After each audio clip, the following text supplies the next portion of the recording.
হলো ধর্ম ব্যবসা। আমি এটা আমার মত দিয়ে প্রমাণ করার চেষ্টা করব না ইনশাল্লাহ।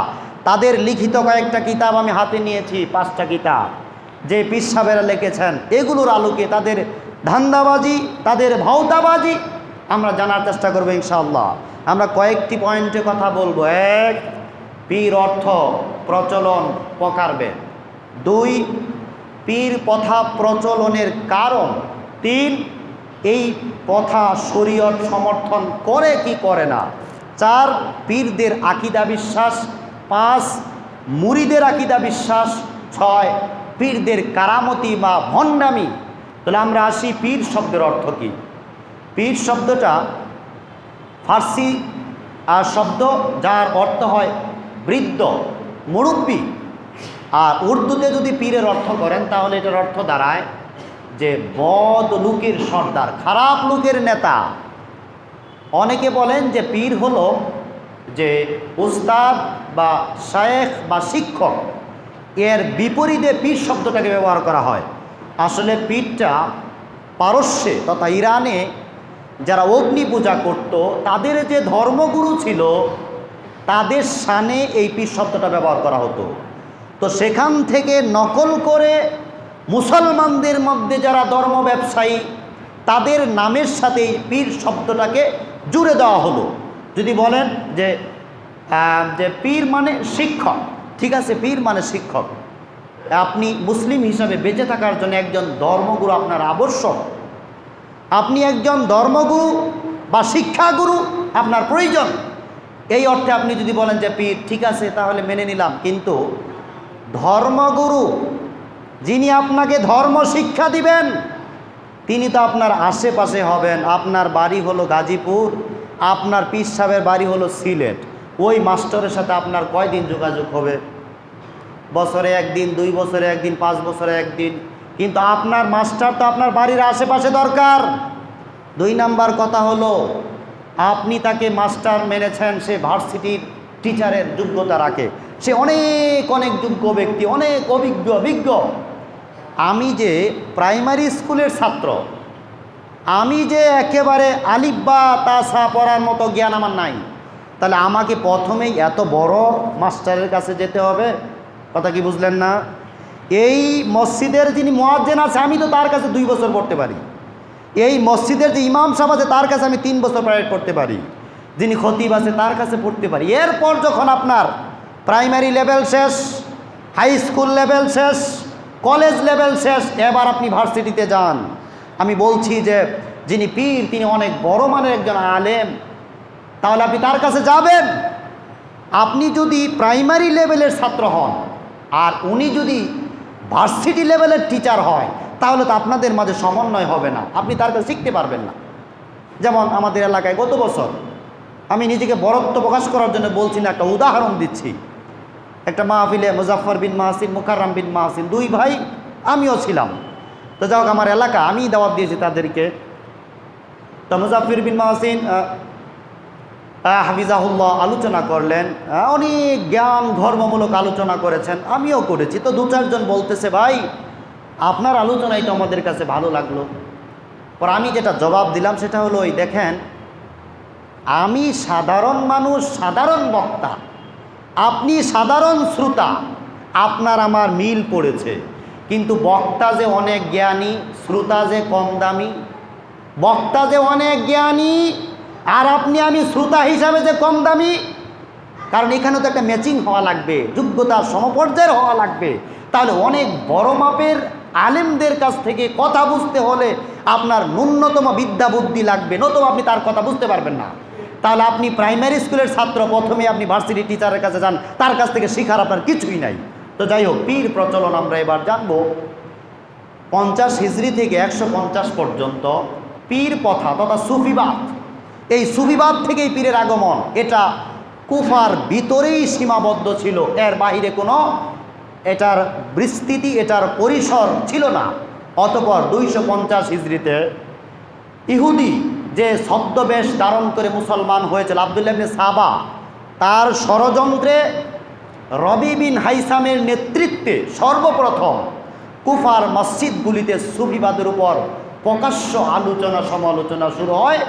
এর পূর্বে 250 হিজরির পূর্বে সুফিবাদ বা পীরতন্ত্র এগুলোর উপর কোনো আলোচনা ইসলামী কোনো সাম্রাজ্যে কোনো মসজিদে কোথাও প্রকাশ্য লোকালয়ে আলোচনা হয়নি। এবার আছেন পীরের প্রকারভেদ। পীর পদ্ধতি সাধারণত 4 প্রকার। 1 চিশতিয়া, কাদেরিয়া, নকশাবন্দিয়া, মুজাদ্দেদিয়া। আর পীরদের মোট তরিকা হলো 126টা। কয়টা? 126টা। এবার আসেন যে আমরা পীর কেন ধরব।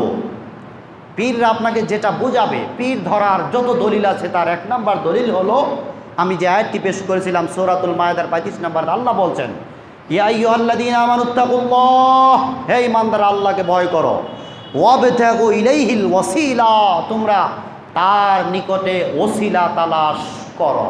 এটাই হলো পীরদের সবচেয়ে বড় দলিল পীর ধরা। আরও দলিল আছে। সূরাতুত তাওবার 119 নম্বর আয়াত আল্লাহ বলছেন, কুনু মাস-সাদিকিন, তোমরা সৎ লোকদের সঙ্গী হও। আরও দলিল আছে সূরাতুল ইউনূসের 63 নম্বর আয়াত, আলা ইন্না আউলিয়াল্লাহ লা খাউফুন আলাইহিম ওয়া লা ইয়াহজানুন, যারা আল্লাহর ওলি তাদের কোনো ভয় নাই, কোনো চিন্তা নাই। তাহলে আরও দলিল হলো সূরাতুল ফাজরের 19 নম্বর আয়াত, ফাদখুলি ফি ইবাদি, আল্লাহর বান্দাদের অন্তর্ভুক্ত হও, ওয়াদখুলি জান্নাতি, অতঃপর জান্নাতে চলে যাও। তাহলে এই যে আয়াতগুলো আপনাকে বোঝানোর চেষ্টা করবে যে পীর ধরা একান্ত জরুরি। তো পীর ধরার যত আয়াত আছে, দলিল আছে, তার 1 নাম্বার দলিল হলো যে ইয়া আইয়ুহাল্লাযীনা আমানুত্তাকুল্লাহ, হে ঈমানদার আল্লাহকে ভয় করো, ওয়াবতাগু ইলাইহিল ওয়াসিলা, এবং তার নিকটে ওসিলা তালাশ করো। আপনাকে বোঝাবে যে বাবা তুমি যে কোর্টে যাও, তুমি কি সরাসরি হাকিমের কাছে পৌঁছতে পারো? কয় না।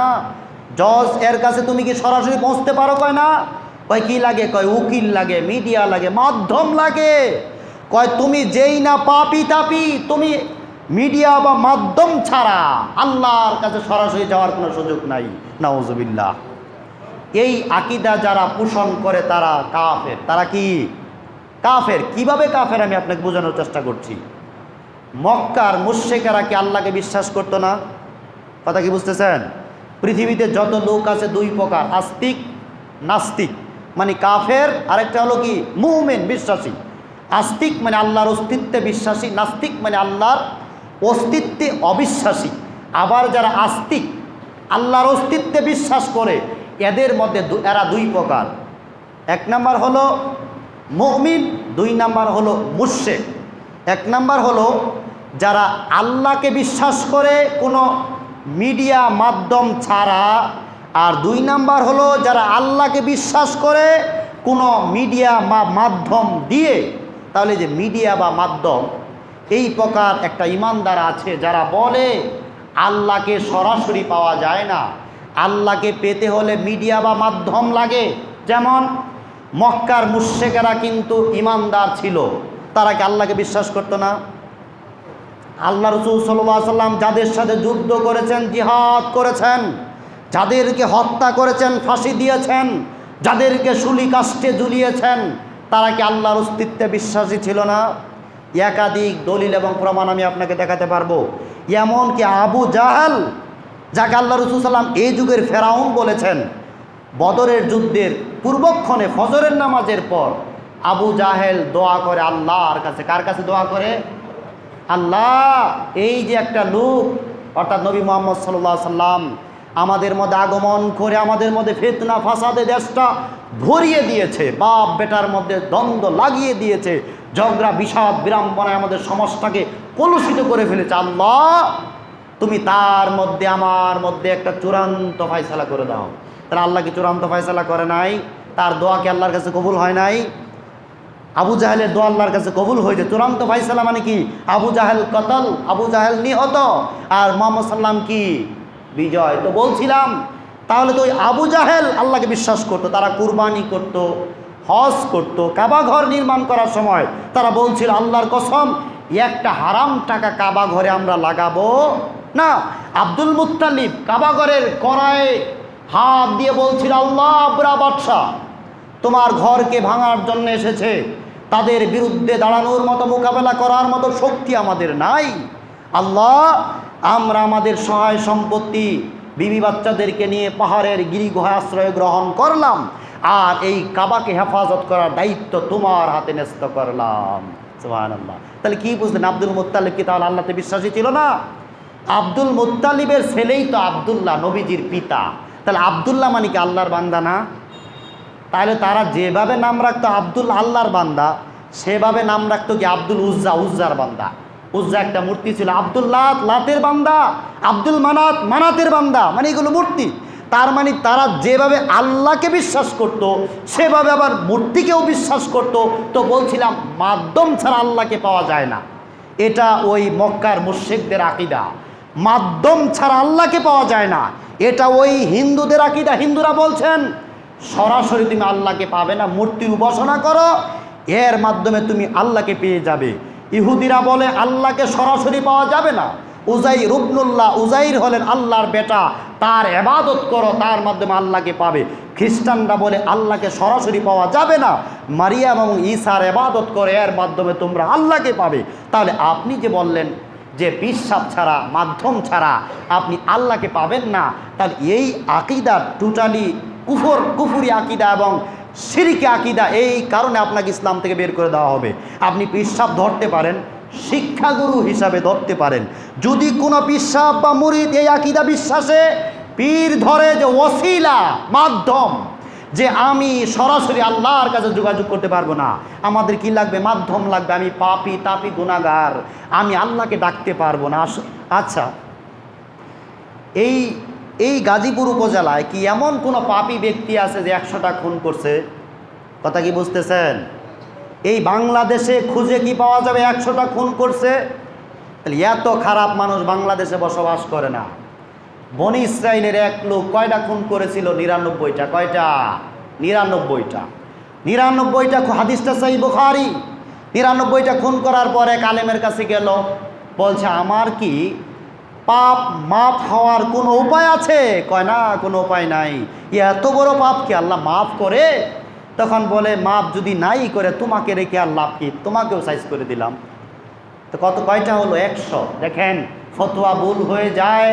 এই আলেম যে ফতোয়া দিয়েছিল ভুল হয়ে গিয়েছিল, কারণ যদি ভুলই না হতো তাহলে সে আলেমকে খুন করলো, তারপরেও তো আল্লাহ তাকে মাফ করছে, করে নাই? এরপরে 100টা পূর্ণ করার পর আরেকজন আলেমের কাছে গিয়ে বলছে যে আমার কি মাপের কোনো উপায় আছে? কয় হ্যাঁ আছে, তবে একটা শর্ত, সেটা হলো এই এলাকার জনগণ ভালো না, এখানে তওবা টিকিয়ে রাখতে পারবে না, এখানে মানুষ বদাকার কদাকার, দুশ্চরিত্র, লম্পট, অসভ্য, যাযাবর, তুমি এই এলাকা থেকে হিজরত করে ওই এলাকায় চলে যাও। সে হিজরত করে যখন ওই এলাকায় দিকে দৌড়াচ্ছিল, রাস্তার মধ্যেই মৃত্যু হলো। 2 দল ফেরেশতা টানাটানি করলো, শেষ পর্যন্ত ঠিকানা কোথায়? জান্নাত। সুবহানাল্লাহ। তাহলে এত বড় অপরাধী তো বাংলাদেশে নাই, 100টা মার্ডার করেছে, খুন করেছে। তো আমরা যদি কোরআন থেকে জানি, সূরাতুল বাকারার 186 নম্বর আয়াত আল্লাহ বলছেন, ইজা সালাকা ইবাদি আন্নী, হে নবী, লোকেরা যখন তোমাকে প্রশ্ন করে আমার ব্যাপারে, তখন বলো ইন্নী করিব, আমি তোমাদের খুব কাছে, নিকটে, উজিবু দাওয়াতাদ দাঈ ইযা দাআনি, আমাকে যে ডাকে, যখনই আমাকে ডাক দেয় তখনই আমি তার ডাকে সাড়া দেই। আল্লাহ বলছেন যখনই আমাকে তুমি ডাক দিবে তখনই আমি তোমার ডাকে সাড়া দিব। এমনকি আপনার মনের দুঃখ, যাতনা, প্রেরণা, আপনার যত অভিপ্রায়, অভিব্যক্তি, আকাঙ্ক্ষা সব আল্লাহর কাছে পেশ করুন। আল্লাহর কাছে চাইলে আল্লাহ খুশি হয়, আল্লাহর কাছে না চাইলে আল্লাহ তার প্রতি রাগান্বিত হয়। সুবহানাল্লাহ। আল্লাহর কাছে চাইলে আল্লাহ কি হয়? খুশি হয়। তো বলছিলাম সরাসরি আপনি আল্লাহর কাছে যেতে পারবেন, এটা কুফরি আকীদা। এই কারণে যদি আপনি পীর ধরে থাকেন তাহলে আপনি নিশ্চিত মুশরিক হয়ে গিয়েছেন, আপনাকে তওবা করে আবার সদর্মে ফিরে আসতে হবে। পীর ধরার আরো দলিল হলো যে আল্লাহ বলছেন কুনু মা সাদিকিন, সূরাতুত তাওবার 119 নম্বর আয়াত, তোমরা সৎ লোকদের সঙ্গী হয়ে যাও। তাহলে এখানে তো আল্লাহ বলে নাই পীর সাহেবের সঙ্গী হও। সাদিকিন এটা বহুবচন, অর্থাৎ যারা ভালো তাদের সাথে তোমরা চলো। যেমন হাদিসে বলা হয়েছে যে আল মারু আলা দীনি খালিলি, ব্যক্তি তার বন্ধুর ধর্মের উপর প্রতিষ্ঠিত, ফালইয়ানজুর মান ইউখালিল, অতএব সে যেন দৃষ্টিপাত করে, লক্ষ্য করে, ভাবনা চিন্তা করে কার সাথে সে বন্ধুত্ব করতে যাচ্ছে। তো যাই হোক, এবার আমরা পীর ধরার কারণগুলো একটু আলোচনা করলাম। এবার আসেন যে পীর কেন ধরবো এটা একটু আলোচনা করলাম। এবার আসেন যে পীর প্রথার কারণটা কি। পীর প্রথার কারণ আমি আগেই আলোচনা করে ফেলেছি, সেটা হলো এই পীর প্রথার কারণ হলো ধর্মকে নিয়ে ব্যবসা করা, ধর্মকে নিয়ে ব্যবসা করা, ধান্দাবাজি করা। মুরিদ হলো একেবারে 100% একটা বলদ। যদি 100% বলদ না হয় তাহলে সে মুরিদ হতে যাবে না। কারণ হলো কি, আমি আপনাকে একটু পরে বোঝানোর চেষ্টা করব। এই যে ইসলামিক ফাউন্ডেশন থেকে প্রকাশিত হজরত কেবলা আব্দুল মাজিদ রুশদি বইটা লিখেছেন, এর ভূমিকাতেই বলা হয়েছে 4 ধরনের ধর্ম ব্যবসা মুসলমান সমাজে চালু ছিল। বর্তমানে হয়তো তাকে আরও আধুনিকায়ন করা হয়েছে, নবায়ন করা হয়েছে। 1 নাম্বার ধর্ম ব্যবসা, যারা নবীর বংশ বলে পরিচয় দেয়, আউলাদে রসুল, মানে নবীর বংশধর। তার মানে হলো যে একে তোমরা হাদিয়া দাও, তোহবা দাও, অর্থাৎ ও জাকাত খাওয়া লোক। আউলাদে রসুল মানে বাংলাদেশ মানে জাকাত খাওয়া লোক, ফিতরা খাওয়া লোক, ওকে সদাকা করো, দান খয়রাত করো। অর্থাৎ সে একেবারে সুন্দর পোশাকে, সুন্দর চেহারা আসবে, বলবে আউলাদে রসুল, একে কিছু খাবার দাবার দাও, হাদিয়া তোহবা দাও। 2 নাম্বার ধর্ম ব্যবসা হলো, মানুষ যখন মারা যায় তখন একদল হুজুর আসে, এসে বলছে যে তোমার বাবার ঘুর আজাব হচ্ছে, কবরে আজাব হচ্ছে, একটা মিলাদের ব্যবস্থা করো। 3 নাম্বার ধর্ম ব্যবসা হলো, এই বইয়ের কথা বলছি আমি, যে একজন পীর সেজে বসেছে, তার কাছে অনেক লোক এসেছে, বলতে জিকির করো, আল্লাহু আল্লাহু জিকির করো। এবার কলবের দিকে তাকাও, আল্লাহু আল্লাহু শুনতে পারতেছ? কয় না। কয় যে হারামজাদা সে আল্লাহু জিকির শুনবে না, আর যে হারামজাদা নয় সে শুনবে। এবার বলে হ্যাঁ শুনতে পারছি, কারণ যদি না শুনে তাহলে কি সে হারামজাদা। এবার তাকে বলে ঠিক আছে, এবার তোমাকে আমি মুরিদ করে নিলাম। এবার মুরিদ করানোর পর বলে বাৎসরিক নজরানা সঠিক সময়ে পৌঁছে দিবে। এরকম করে নিয়মিত হয়ে গেলে বলে ঠিক আছে, এবার তোমাকেও মুরিদ করার সুযোগ দিলাম, অনুমতি দিলাম, তুমিও মুরিদ বানাবে, তবে তার একটা অংশ নজরানা আমার কাছে কি পৌঁছিয়ে দিবে। 4 নাম্বার ধর্ম ব্যবসা হলো, যারা বর্ষার মৌসুমে নৌকায় করে বাড়ি বাড়ি যেত, আর হাদিয়া তোফা তুলতো, নজরানা তুলতো, নজর মান্নত তুলতো, আর মুসলিমদেরকে, সরল পান মুসলমানদেরকে ভয় দেখাতো, তোমার এই বিপদ সেই বিপদ, এই হাদিয়া তোফা দাও, নত তুমি এবার ঝড়ে পানিতে বন্যায় বিনষ্ট হয়ে যাবে, নষ্ট হয়ে যাবে, সব ধ্বংস হয়ে যাবে। তো এইভাবে ভয় দেখে তাদের কাছ থেকে টাকা পয়সা নিত। তো এবার আসেন, এই ব্যবসা, এই পীরগিরি, এই প্রথা শরীয়ত সমর্থন করে কি করে না। আমি আপনাদেরকে এই বই থেকে কয়েকটি ঘটনা আপনাদেরকে দেখাই যে শরীয়ত এগুলো সমর্থন করে কি করে না। এই যে মারেফাতের ভেদ তথ্য, এটা আজহারুল ইসলাম সিদ্দিকী মানিকগঞ্জের পীর সাহেব, ইনি চরমোনাই পীর সাহেবের একজন খলিফা, তার লিখিত বই থেকে আপনাকে কয়েকটা ঘটনা আমি পড়ে শোনাই, তাহলে এর বৈধতা অবৈধতা আপনি নিরূপণ করতে পারবেন। যেখানে প্রথম পৃষ্ঠায় বলা হচ্ছে, আল্লাহ তাআলা বলেন, আমি ছিলাম গুপ্তধন সদৃশ, অতঃপর আমি আমার নিজকে প্রকাশ করার ইচ্ছা করলাম, অতঃপর আমি সৃষ্টিকে, মানুষকে সৃষ্টি করলাম। কথা বুঝতে পারলেন? আল্লাহ ছিল গোপন, আল্লাহ নিজকে প্রকাশ করার জন্য চেষ্টা করলো, অতঃপর কাকে সৃষ্টি করলো? মানুষকেই। তার মানে আল্লাহর বাহ্যিক রূপ হলো মানুষ, নাউজুবিল্লাহ। মানে আল্লাহর গুপ্ত রূপ হলো আল্লাহ, আর আল্লাহর বাহ্যিক রূপ কি? এই মানুষ।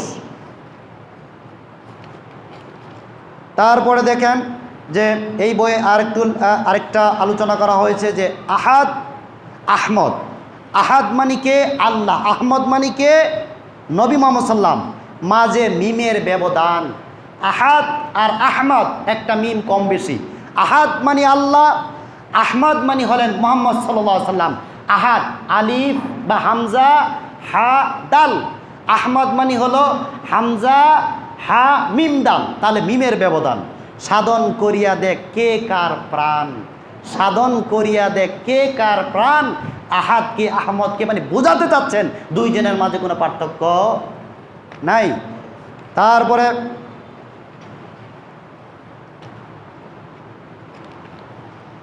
মুহাম্মদ নাম ধারণ করে কে এলো রে মদিনায়, আসল কথা বলতে গেলে পড়বে দড়ি এ গলায়, মানে ফাঁসি দিবে তাকে। তার মানে হলো মুহাম্মদই আল্লাহ, আসল কথা বললে তাকে কি করবে?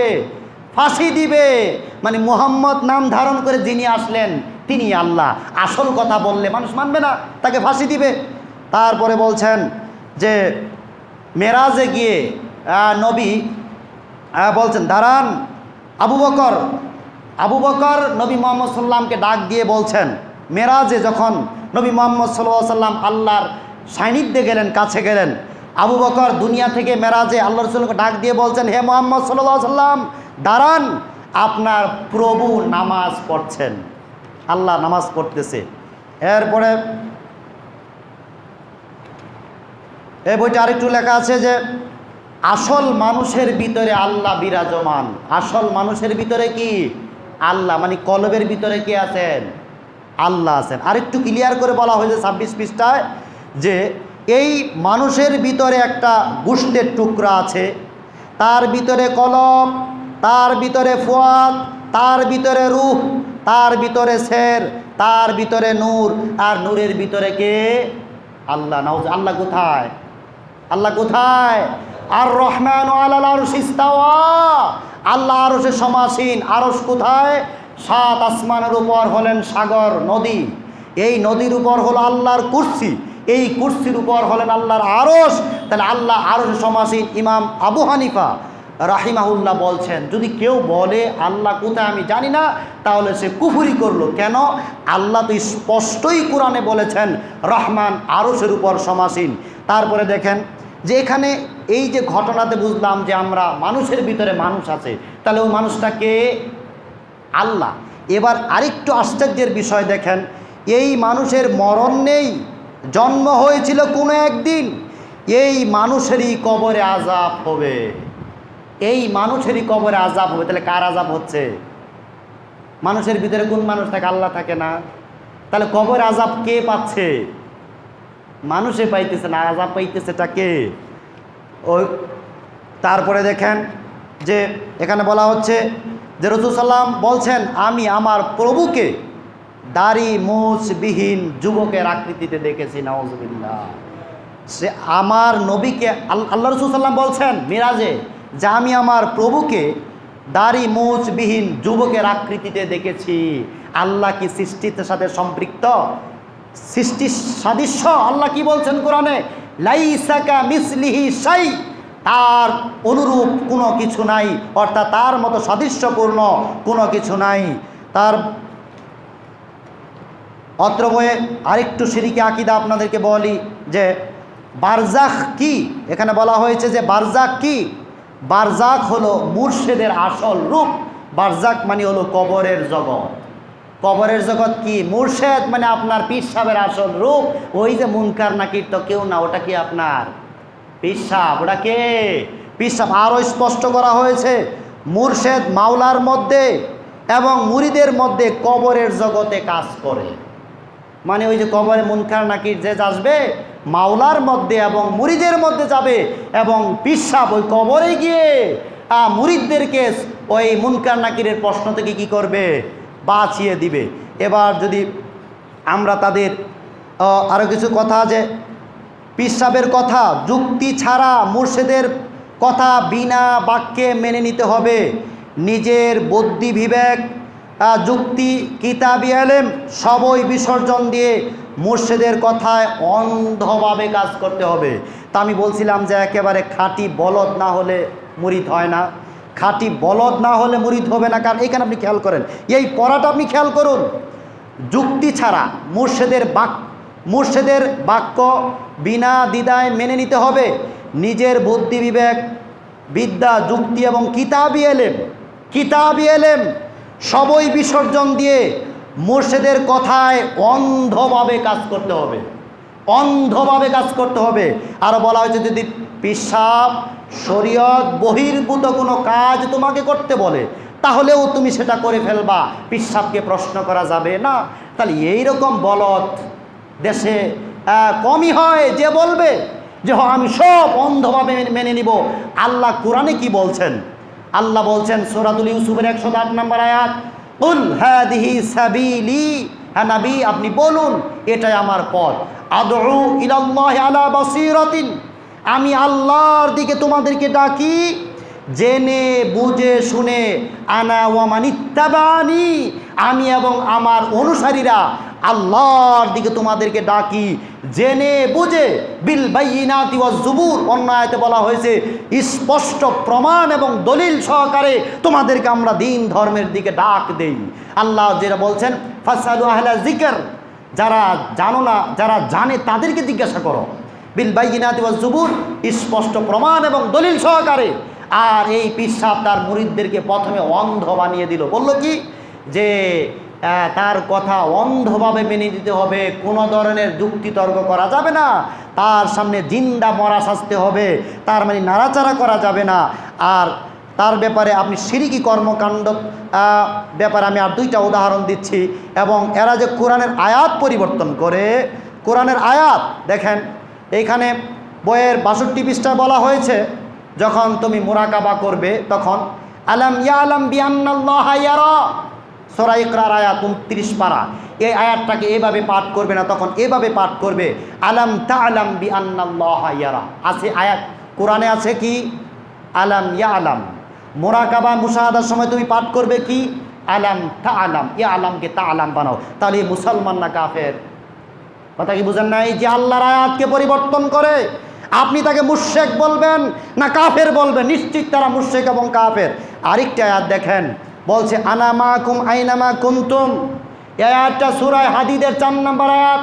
এই আয়াত তো কোরআনে এভাবে নাই, এই কোরআনে এসেছে ওয়াহুয়া মাকুম আইনামা কুনতুম, ওয়াহুয়া মাকুম আইনামা কুনতুম। এই আয়াতকে পরিবর্তন করে বলছে আনা মাকুম, ওয়াহুয়া বাদ দিয়ে আনাকে সংযোজন করা হলো। তাহলে এরা কি মুসলমান? এরা তো এই বইটা আমাকে যিনি দিয়েছেন আপনাদের গাজীপুর দাক্ষিণ খান, বর্তমান ওই যে মুক্তিযোদ্ধা বিষয়ক মন্ত্রণালয়ের যিনি মন্ত্রী, তার এলাকায় আমি থাকতাম 2012-13 সালে হবে। তো ওইখানে মানিকগঞ্জের একজন পীর সাহেব, সে একটা মসজিদের ইমাম খতিব। আমি বললাম আপনার পীর সাহেবের কিছু দলিলাদিল্লা আমাকে দেন, তখন সেই বইটা আমাকে উপহার দিল। তার এই বইয়ের মুরিদরাও তো এই দেশের ইমামতি করে, খুতবা দেয়, মসজিদ পরিচালনা করে। তাহলে তাদের পীর সাহেবের আকীদা যদি হয় এই, তাহলে তাদের মুরিদদের আকীদা কি হবে? আমরা বলি আপনি হানাফিদের পিছনে নামাজ পড়ুন, শাফিঈদের পিছনে নামাজ পড়ুন, মালিকীদের পিছনে নামাজ পড়ুন, হাম্বলীদের পিছনে নামাজ পড়ুন, কিন্তু মুশরিকের পিছনে নামাজ পড়া যাবে না। মুশরিক যে তার পিছনে সালাত পড়া যাবে না, কারণ সে ইসলাম থেকে তো বহিষ্কৃত। পীর সাহেবের আপনার শিরকের আরেকটি নমুনা এই বই থেকে দেখাই। হযরত কেবলা এম আব্দুল মাজিদ রুশদি ইসলামিক ফাউন্ডেশন থেকে সরকারি টাকায় বইটা ছাপানো হয়েছে। দেখেন এই বই পীর সাহেবের কেরামতি, যে এখানে হযরত কেবলার এক মুরিদ বলছেন আমাদের নৌকা বুড়িগঙ্গা ও দলশ্বরীর সংযোগস্থলে ঘূর্ণিপাকে ও ঝড়ে পতিত হয়। নৌকার অগ্রভাগ পানিতে ডুবিয়া যাইতেছিল দেখিয়া তৎক্ষণাৎ বয় ইয়া মুর্শেদ, ইয়া মুর্শেদ বলিয়া চিৎকার করিয়া উঠিলাম। বলার সঙ্গে সঙ্গেই দেখি হযরত কেবলা আসিয়া নৌকাখানি হাতে ধাক্কা দিয়া তীরের দিকে বিরাইয়া দিলেন। নাউযুবিল্লাহ, কথা বুঝেন নাই? নৌকা পানিতে ডুবে যাচ্ছে, ইয়া মুর্শেদ, ইয়া মুর্শেদ মানে হে পীর সাহেব, হে পীর সাহেব। তার পীরকে ডাক দিল, পীর সাথে সাথে একেবারে ঢাকাতে বুড়িগঙ্গায় গেল, নৌকা কি করলো একেবারে তীরে ভিড়াইয়া দিল। তাহলে এইগুলো সরকারি টাকা, এই ধর্ম প্রচার।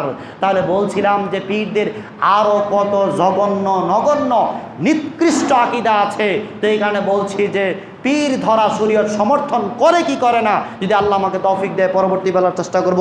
আকুলু কওলি হাযা আস্তাগফিরুল্লাহ লি ওয়া লাকুম ওয়া লিসাইরিল মুসলিমিন বারাকাল্লাহু লানা ওয়া লাকুম ফিল কুরআনিল আযীম ওয়া নাফা'না ওয়া ইয়্যাকুম বিল আয়াতি ওয়াজ যিকরিল হাকীম ইন্নাহু তাআলা জাওয়াদুন কারীমুন মালিকুম বারুর রাউফুর রহিম।